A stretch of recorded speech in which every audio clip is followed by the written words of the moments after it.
Chapter 3. Morning came too quickly. She didn't remember when she fell asleep, only that sitting on the edge of the bed had blurred into darkness, and darkness into pale light spilling across the floor. Her body felt off. Not sore, not just tired, but hollow, like something inside her had been drained and never returned. Still, she stood. There was no time to think about it. There never was. The palace was already awake, filled with soft footsteps, quiet voices, and the faint clink of porcelain echoing through the halls. She moved carefully, shoulders slightly lowered, steps measured enough to seem small and unimportant. The tray in her hands stayed steady until it almost didn't. It tilted for a split second before her fingers tightened just in time. Too close. "You're worse today." One of the older maids gave her a long look, concern barely hidden under irritation. "Did you even sleep?" A light, practiced laugh slipped out. "Of course I did." The lie came easily now. It always did. The garden felt different that morning. Quieter, though nothing obvious had changed.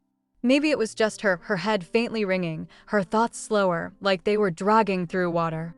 "Over here." The princess's voice cut through the haze, bright and warm. She turned toward the gazebo, forcing her steps to stay steady. And then she saw him, composed and sharp, completely out of place in such warmth. Her grip tightened slightly. "Not again." "You're late today," the princess said, though her tone held more worry than scolding. Then softer. "You look terrible." She smiled faintly. "I'm fine, Your Highness." It didn't sound as convincing as usual. Before she could step back, the princess moved closer and placed a hand on her forehead. The sudden warmth made her freeze for just a second. "You're warm," the princess murmured. "Are you getting sick?" "No," she answered quickly, too quickly. "It's nothing." A pause followed, then a quiet sigh. "Rest tonight," the princess said more firmly. "That's an order." For a moment, something inside her wavered. Rest felt distant. Unreal. "Yes, Your Highness." Another lie. "You." The voice came from the side, low, calm, controlled.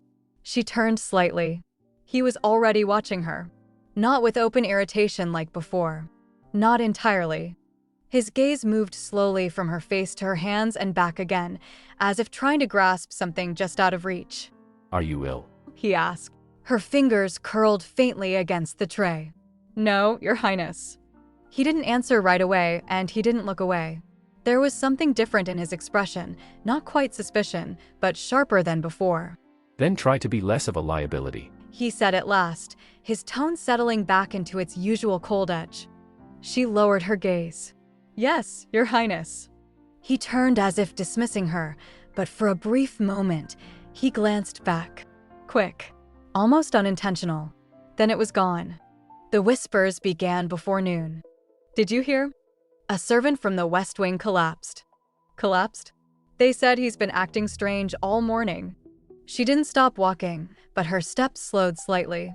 Strange. The word surfaced again. Later, in an empty corridor, she leaned against the wall and closed her eyes, forcing her thoughts into place. First the noble, then the advisor, now a servant. Not random, not isolated. A pattern. And worse, no sudden violence, no obvious signs. Just small delays, subtle changes most people would overlook. They were adapting. "That's not good," she murmured. If they could blend in longer, move unnoticed, then by the time she found them, it would already be too late. Night fell quietly, but the silence felt heavier than before, as if something unseen had settled into the palace walls. Shadows stretched deeper into corners where light refused to reach. She moved through them without sound, no clumsiness, no hesitation, only precision. The faint presence she sensed earlier lingered ahead. Weak, but unmistakable. Too close. She found him in an outer corridor, standing alone.